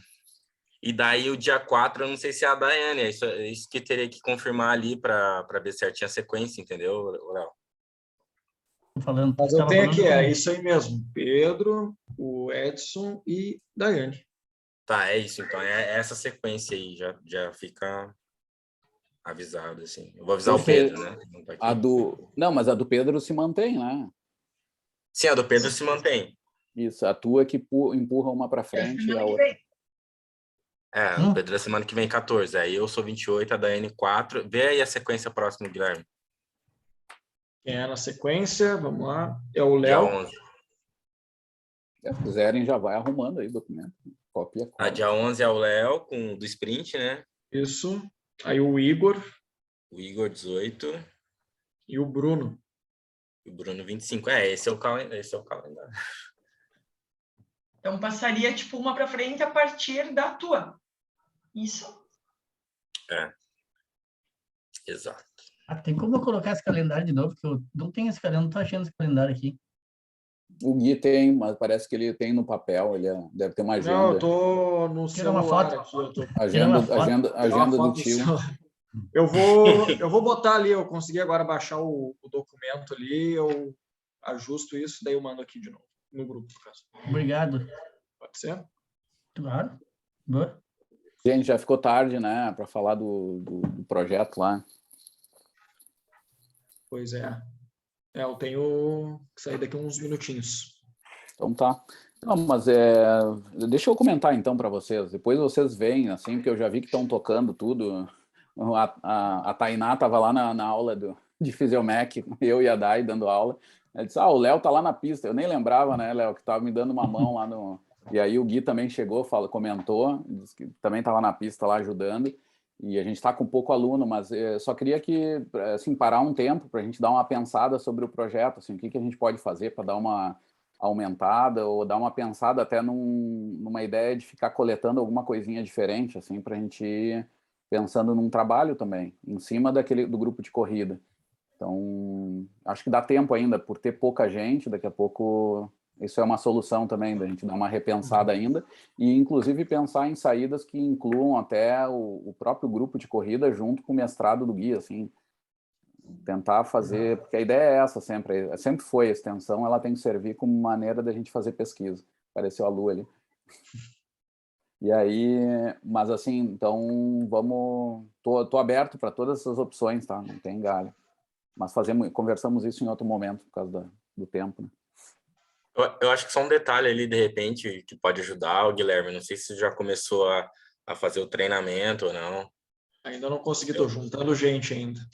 Porque daí, se conseguisse, poderia até ser no horário ali do grupo de corrida, né? Você poderia treinar nesse mesmo horário. Eu estava pensando também, exato, talvez colocar um pouco mais cedo até, porque de manhã, para esse pessoal, acho que deveria ser, para te conseguir ter um público maior de manhã, acho que tu vai ter que botar mais cedo, talvez. Eu já tenho 2 horários que são anteriores ao projeto de extensão, e o que eu consegui agora negociar foi um horário no final da tarde, às 18h30, que daí eu acho que também vai abrir um pouquinho mais. Mas eu já tinha pensado. Da manhã? Os horários da manhã 6h30 primeiro. 6h30, 7h30, e tem os do Locomotion 8h30, 9h30. É isso? Os do Locomotion, pois era para ser das 8 às 10, né? Só que passou para as 8 às 9h30, porque tem uma disciplina de atletismo às 9h30. Aí comeram 30 minutos do projeto. Entendi. Sempre sendo ferrado para alguém. Tá. Eu não discuto muito com fulano ali. Quem é o Marcelinho? Tá gravando, hein? Nós vamos botar isso aí depois no YouTube. Opa. O nosso professor de atletismo, muito legal. Ele tá que nem eu vou me botar também. Ele tá que nem eu, com sobrepeso, né? Imagina. Eita, tá bom. É só isso que eu posso falar. Beleza, então eu vou interromper a gravação aqui antes que dê algum problema.